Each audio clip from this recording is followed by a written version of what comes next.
Hillary Walsh, you are an immigration lawyer in Phoenix. How'd you land in Phoenix? So my husband was an Air Force fighter pilot for 20 years, and we got stationed here in 2018. And then when he retired, we stayed. So we knew that when we were coming back, we wanted to stay in Phoenix. And that was the object of the game, was to be able to get to Phoenix and ride it out until he was able to retire. But the Air Force technically brought us here. Okay. Are you licensed in other states? I'm only licensed in Nevada. I, at one point, was able to waive into the Arizona State Bar because they have the military spouse rule, but I don't practice anything other than immigration law. So I was able to waive in. I went over to the federal court, got sworn in there, and then let the military spouse limited practice license lapse because I just really didn't need any Arizona, state specific stuff because I just do immigration. Right. And immigration, it's my understanding is you can be licensed in any state and practice in any immigration court in the country, which is nice when you Correct. do that. Yeah, it really is. To the extent they're actual courts. They're actually subdivisions of the Department of Justice. We'll talk about that in a moment. What brought you to immigration work? Well, I mean, it's like everything is like a long winding road. I'm sure the same as for you, but the short answer is I was exposed to some really intense human rights violations when I was doing some volunteer work in Uganda. And my whole life I had really kind of been searching for like what am I passionate about? What am I supposed to do? I had been a vocal music major for a while, but because the Air Force kept moving us around and I had to keep starting college all over again at each school because their requirements were all different. So when we got stationed in Japan, I switched gears and was like, I just want to get a degree. So what is the one here? All of my classes, what's the one that will get me across the finish line with a piece of paper? And a political science degree was that degree. So I got into political science and then I don't know, it like really opened up a whole world in my mind that I hadn't really been paying attention to at all. When my husband deployed for a while, it was Operation Iraqi Freedom. I didn't really have anywhere to go and I was doing online school. So I went and volunteered in Uganda. My aunt had been a missionary in this specific town in Uganda for a long time. So she still had a lot of contacts there. And it was like the perfect time to go do my kind of like live abroad, but not because Mhm. of the military moment. I was there for a few months and met people who were fleeing from like the Lord's Refugee Army or the Lord's Resistance Army, I'm sorry, up in northern Uganda, and child soldiers who had then become street boys and like just really mind blowing stuff against the backdrop of a lot of white people who were adopting Ugandans and having Americans who were having a lot of trouble with that system. And so all of this was human rights stuff and like how, and all these international bodies. So I decided, hey, I'm going to go to law school and this is the work I want to do. These are the people who I want to help.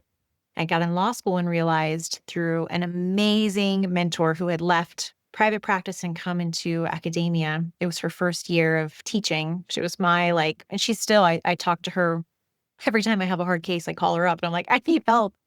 But she was an immigration lawyer by trade, and she was teaching an international human rights course. And I was like, I don't know what you're talking about with immigration law, but I want to be you when I grow up. I took every class she offered.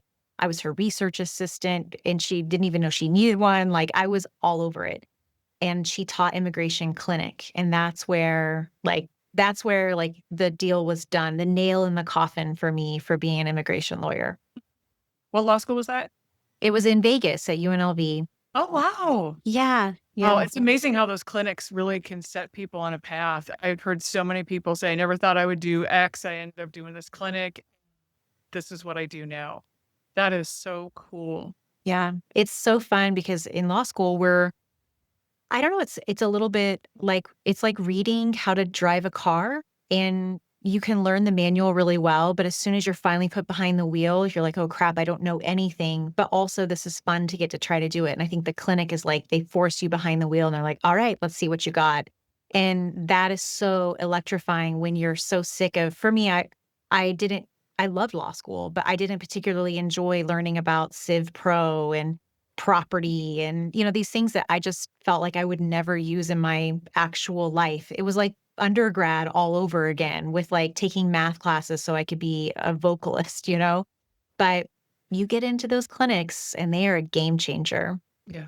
Well, and I think partly too with the clinics is those clinics are often tailored to representing marginalized communities. And so once you're in the clinic and realize what you can be doing as a lawyer, it's really hard to say, forget it. I'm going to go do something else and just make money. I mean, great on the people who are doing that. But I had a similar experience doing child protection work where I didn't even intend to be a lawyer when I went to law school. I was just going to work in politics. And yet, the 2 summers I worked in Cook County doing child protection work, once you see it, you can't look away. Right. You gotta do something. Yeah, I mean, right out of law school, I graduated in 2012, and that was 3 years after the big economic crash, You're and so there were young. there thank you, but there were no jobs at all, and I had a classmate who ended up becoming a barista at Starbucks because there were no jobs in Vegas. I took a job at like a boutique commercial litigation law firm. So I was doing like contract reviews, and my boss, the founder of the firm, is like legendary in Vegas. And his wife, who helped found the firm with him too, she's a Nevada Supreme Court justice. So like Wow. I still don't know how I got that job. Like they should have been hiring the creme de la creme, and I was not that person.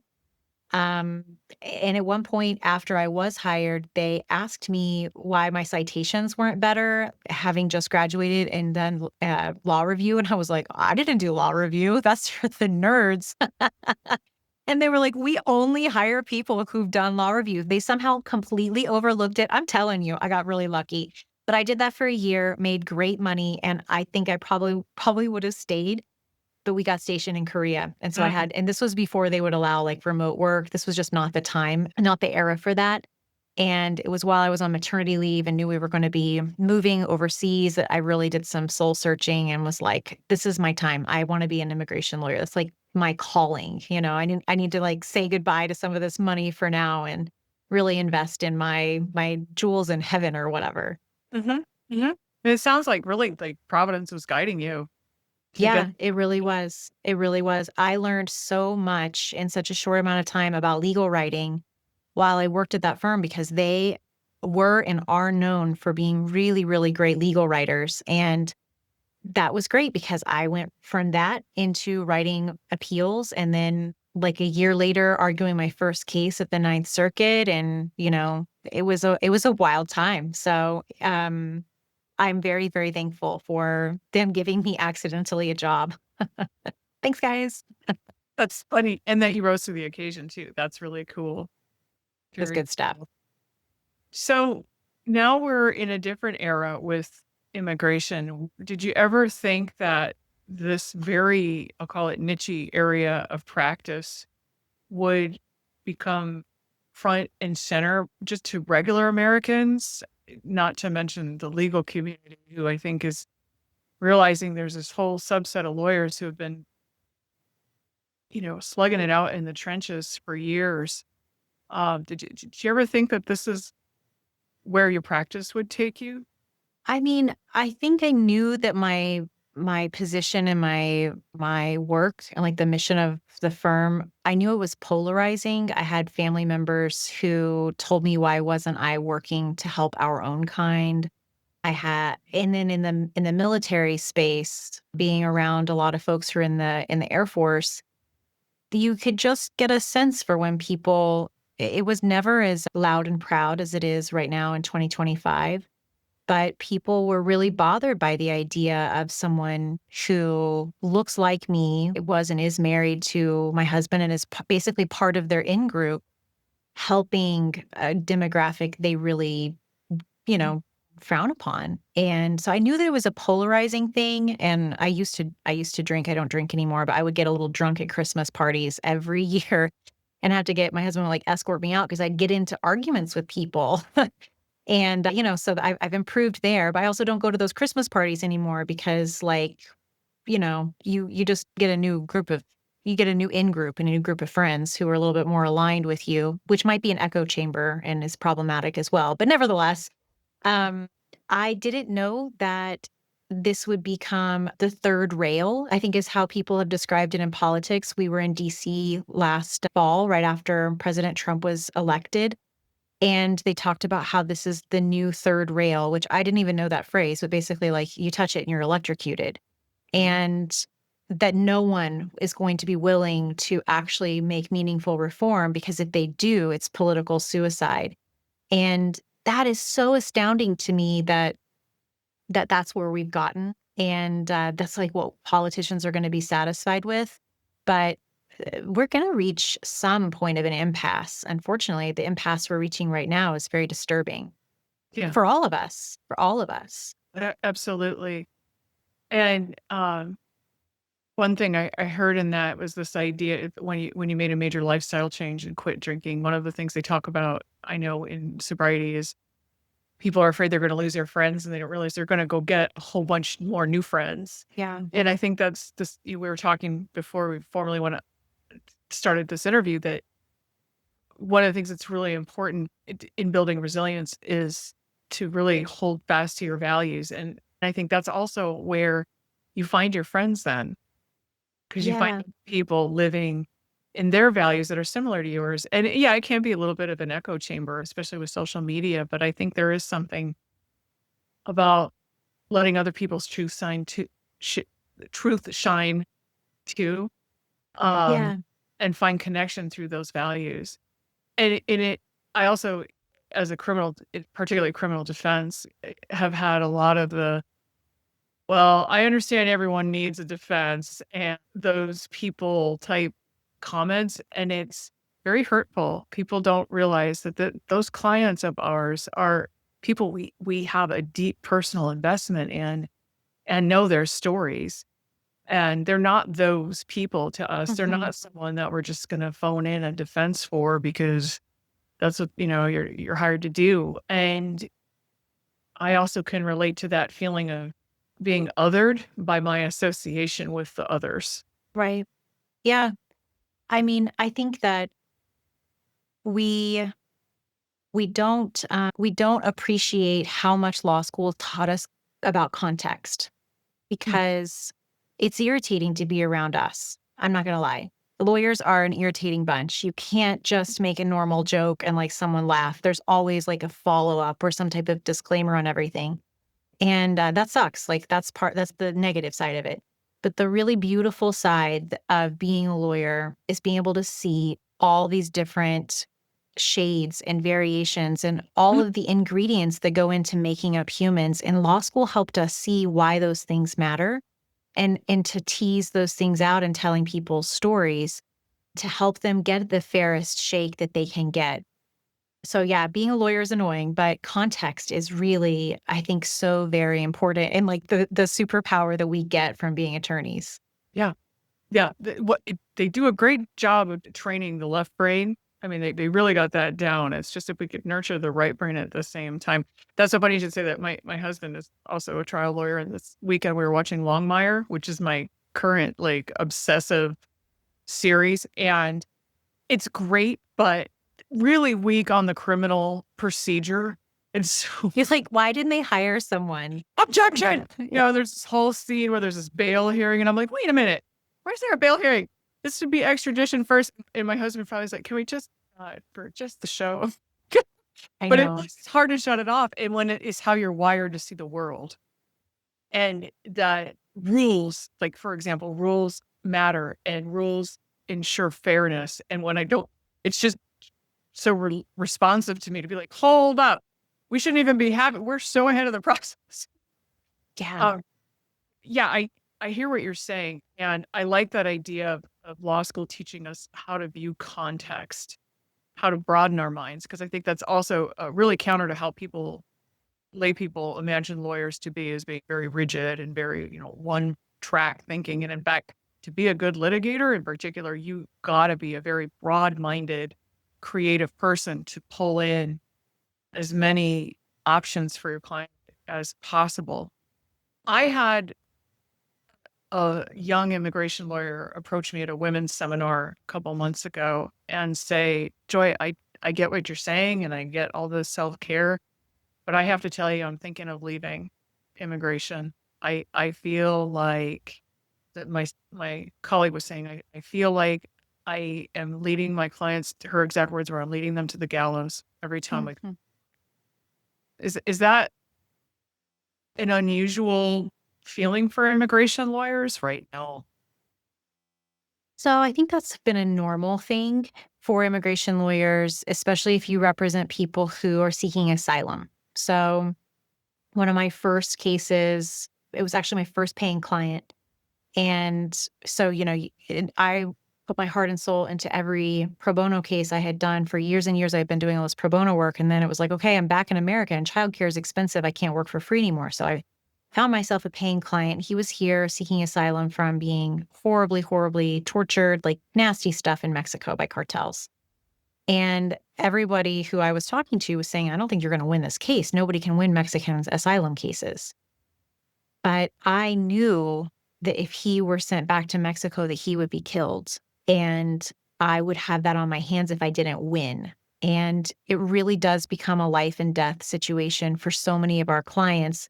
Some clients, yeah, you can go back to wherever your home country is, and you do like have to like your life here dies, and they will have to mourn the loss of the life here that they had worked so hard and for decades and decades to build, but they will be able to rebuild and they have resiliency, and it totally sucks, but they're not gonna be killed. When you have a client who you are so convinced is going to be killed, probably like, I'm guessing doing death row work, it would be that kind of, that's what you're staring down the barrel of. It's very intense. And I remember when we lost his case, it was a few days maybe later that I had my twins' 5th or 6th birthday party. And I'm at this birthday party, finally able to have them a proper like little party. And I'm using the money that this client paid me. And I felt such immense guilt and he had a daughter in Mexico that, was probably never going to see again. And when you lose, you feel like all is lost. Anyway, the happy end of this story is we appealed, we lost, we appealed to the Ninth Circuit and we won. Even beyond winning, the government actually just said, we're going to agree to stipulate because we shouldn't have come this far anyway. We're going to send it all the way back. I know you get a different government attorney Yeah. and sometimes you strike gold, but we argued the case. And after argument, I got a phone call that said, well, this is not right. We're not going to, this was a different era, different president at the time, if different administration, but you really do feel like your clients' lives hang in the balance of how well you do or don't present their case. But the reality is you're up against such a difficult system. I mean, the immigration judges' statistics are available online for granting and denying asylum cases in particular. And many judges will have like a 96% denial rate. Folks will use that data to say, well, that's because so few people actually have good asylum claims. But you look at different immigration judges hearing very similar asylum claims and you're getting grants, and you see that it really is a luck of a draw, and not necessarily just that, every person who comes before this judge has a crappy asylum claim. So I don't know. You have to hope that the universe is rigged in our favor and that there is a divine thread throughout. And that's where I feel like faith is super important as an immigration lawyer. I'm not really a religious person, but I'm a very faith filled person. And I'm very accepting of lots of ideas that pop up in everybody's different religions. And if I didn't have that, I don't know that I would be very happy in life, but I definitely don't think I would be a very good immigration lawyer because you're like, what's the point of all this? You start to feel a little nihilistic. Yeah, for sure. Yeah. What do you suggest immigration lawyers who are feeling a little like they're spitting into the wind right now? What do you suggest? What would be one thing you would suggest they do to stay grounded? It's such a difficult time for that particular area of practice. Yeah. One of the attorneys in my firm does all of our removal defense, and the highs are really high and the lows are devastatingly low. And the good thing is we have appeals, and oftentimes here in the Ninth Circuit, we win on appeal. What's really hard is if your client is detained the whole time, they're looking at like 5 years in a detention center, and whether they will survive that mentally, like the trauma that they'll deal with because they were in there, like all of those things are other factors that have to be considered. But I think it's really important to have someone you can talk to candidly. And she and I talk through things, and because I'm not going to court every week like she is, or sometimes every day like she is, it's a lot easier for me to essentially be the positivity and help her put the brakes on some of the worst case scenario thinking. And it's like, okay, well, let's just deal with the issue that's in front of us right now. And yes, as lawyers, we do have to kind of like when you're playing pool, you have to think about where all the balls are going to go by this one hit.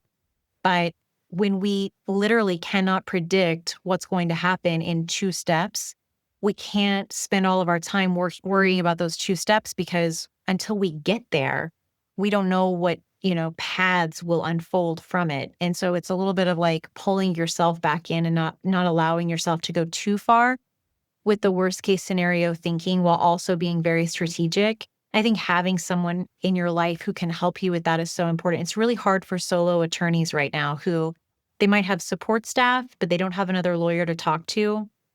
And if they're doing removal defense, this is definitely not the time to be all by yourself.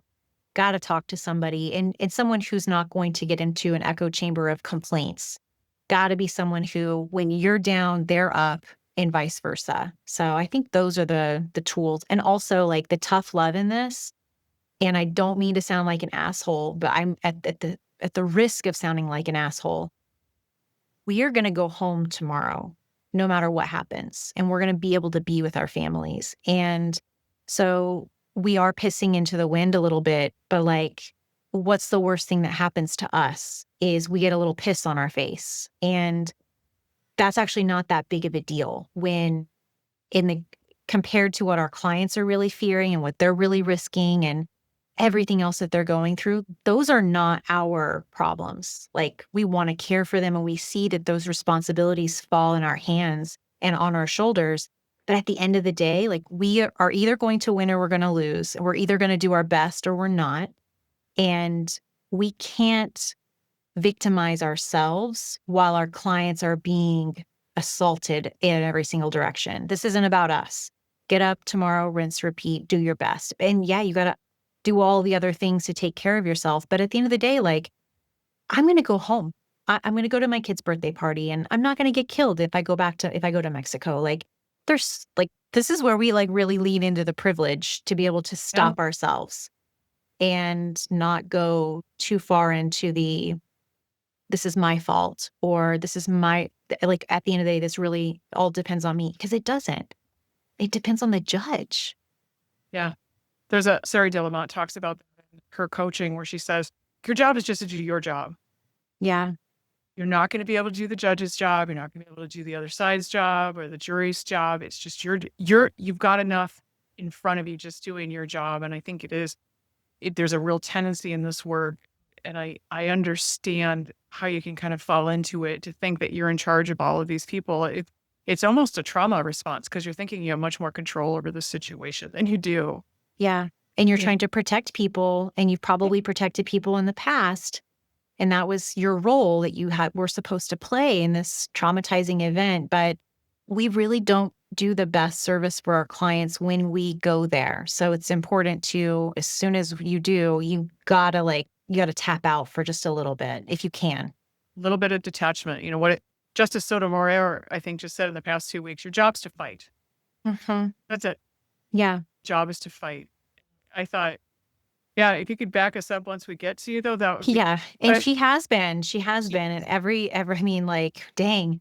Um, I mean, this is like I really enjoy watching, this might be super cheesy, but I love watching movies like 300 or Gladiator or Braveheart, any of those epic movies where you're watching someone go through this journey and like the music that's played, like the whole thing is so beautiful and you're watching someone go through something really, really hard and you can kind of borrow from these fictional or whatever like portrayals and take on a little bit of that defiant energy and yeah, and give some pushback on I'm here to I love that we're here to fight. And that is a different energy than I don't think I can do this anymore. it's like not the same energy. And it switches you out of a victim role mindset to something much more proactive that I think is always Yeah, you're the creator of your life at this point. right. You Yeah, can and you're actually, gonna if you may go down fighting, but I'm gonna go down swinging. I absolutely. also in a full transparency, I don't do a whole lot of lawyering anymore. So, Mm. man, it's really easy for me to say all these things, you know what I mean? Yeah. Where I do very high stakes Ninth Circuit work and stuff like that, but I'm not daily in the immigration detention centers like I used to be, and I'm not daily in immigration courts like I used to be. So it's way easier for me to like just kind of like riff on those things because it almost becomes theory as soon as you step out of it. Now you're like theorizing about how you handle it. But when I was in it, I drank way too much and I had to quit drinking. And that's when I also got my head up out of the, above sea level enough to realize I can't keep this up. So I need to build a different type of practice so that I can keep up with the tools I have that don't involve wine. Oh, Right. that was what Absolutely. I did. And that's wonderful because there's a lot of lawyers that don't have that ability to actually mentor and run a firm. They're better in court and they're better just kind of running their calendars. And that role, I was just talking to some colleagues last week about how important that role as the supervising lawyer bringing in young lawyers is you're the one who's going to give them the habits that they take with them for the rest of their career, the commitment, the support, and it is its own real calling to say, now I serve my associates and my young lawyers, and I'm Yeah. growing them. We had initially talked about practically what we were gonna talk about was the idea of this emergency file or go bag or something like that, because there was so much uncertainty, and it was in the context of immigration clients, and like I mentioned, I have a client who is here seeking asylum, and I have good faith concerns that she could be picked up at any time, and she's got 3 children here who are citizens. So, we've been working with her to just make sure everything's organized in one place, and even if that's at my office, so something happens, we have copies of Mhm. everything. Um, and you said before we started this that you've done similar presentations. Can you tell our friends what you would suggest someone put together? And this is something that would really everyone should have, like in case of a natural disaster or a family emergency, s- how to organize the critical information so that someone else in an emergency can access it for you. What would you suggest someone include in that? Yeah, I think just, your birth certificates, identity documents, marriage certificate, divorce decree if you've been divorced, any of those sorts of like major documents that show the legality of your spouse's or like the stepdad or stepmom relationship to your kids. Those sorts of things are important. And also proof of how long you've been here. I think those are always big considerations, especially these days where folks are getting picked up. And if you've been here for less than 2 years, you could be put into expedited removal. This was always like on the law books before, but never outside of a 100-mile radius of the border. And so now they're reaching the whole United States and there's litigation on this and we'll see how that all shakes out. But I think having documents that show like a water bill from 10 years ago and maybe your bank account or whatever, but those are the sorts of like major documents. But then for your kids, I think write out what your kids' normal routine looks like. So if God forbid you get picked up and your kids need to continue living their life a little bit, the best thing for them is to keep their routine, especially while they're in school and that sort of thing. If they've got a doctor that they always see, or they've got certain medications, if they've got an allergy to something, like what are the things that your kids need? Kind of like if you were leaving them for, let's pretend it's a week-long vacation. Like what are all the Right. things that you would leave someone with so that they would be able to truly care for your kids? Having that, if it's ideally digitally uploaded somewhere. So Google Drive, that's usually free. That sort of thing would be great. But if you don't have access to something like that, yeah, lawyers definitely do.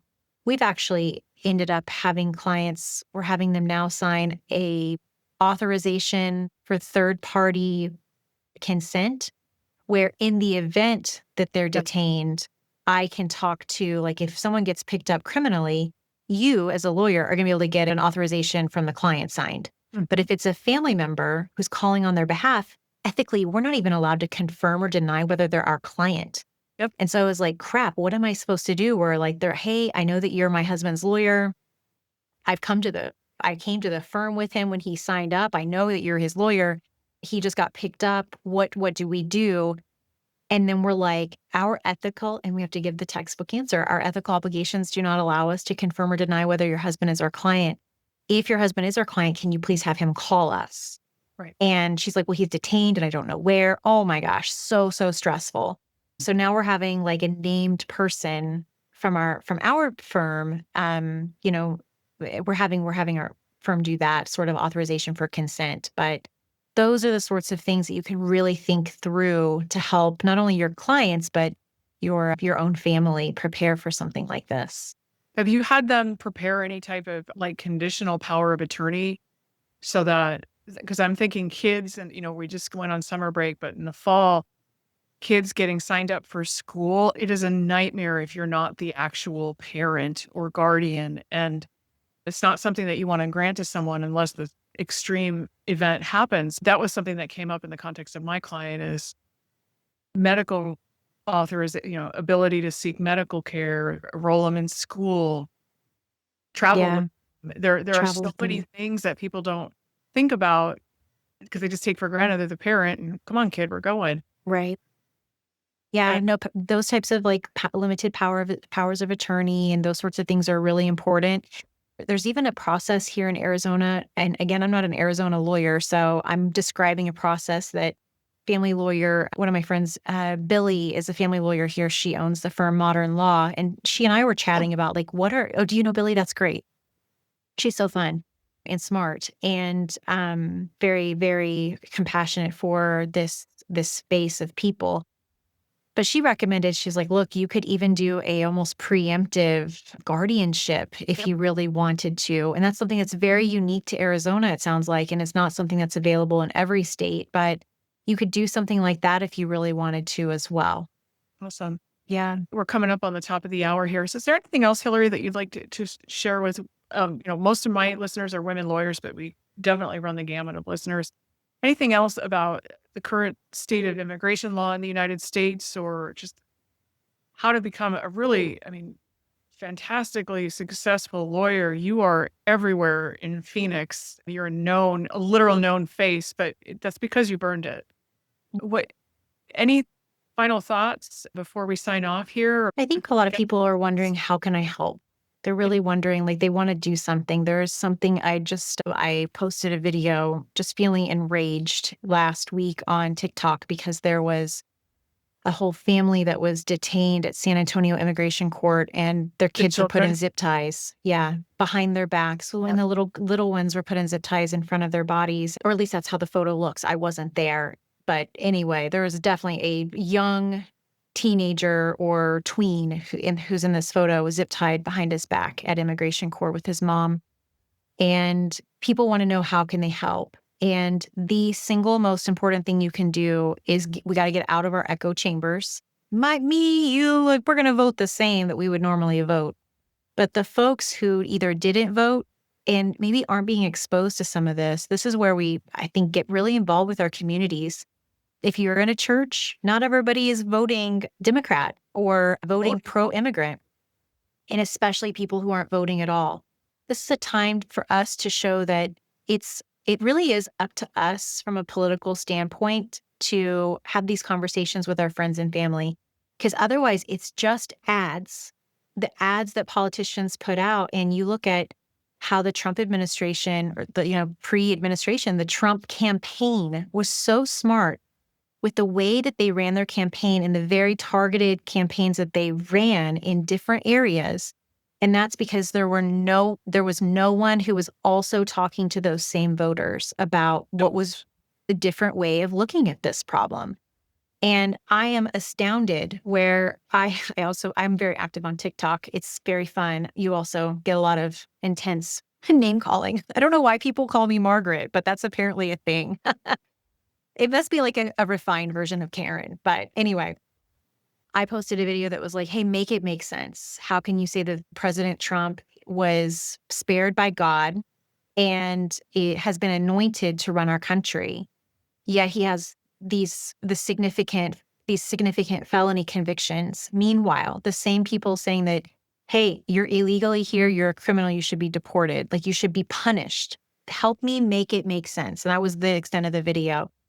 Unfortunately, the algorithm fed it to all MAGA people, or at least those are the only people who are responding. And they uniformly believe that Trump in January. You know how his sentencing was done in January and it was basically like he's not getting sentenced to anything.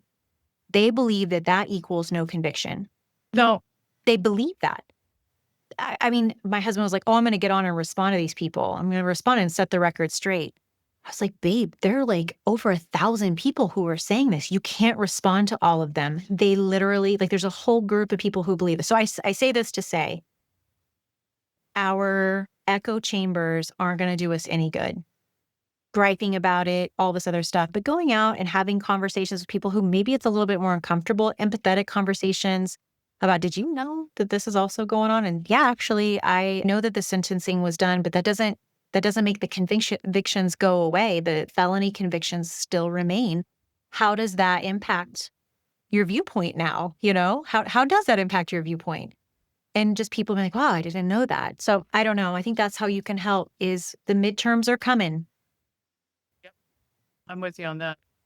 Thank you so much. Hillary, this has been lovely to meet you and to talk with you. Thank you so much for Yes. the time. Thank you for the opportunity. I super appreciate it. Thank you.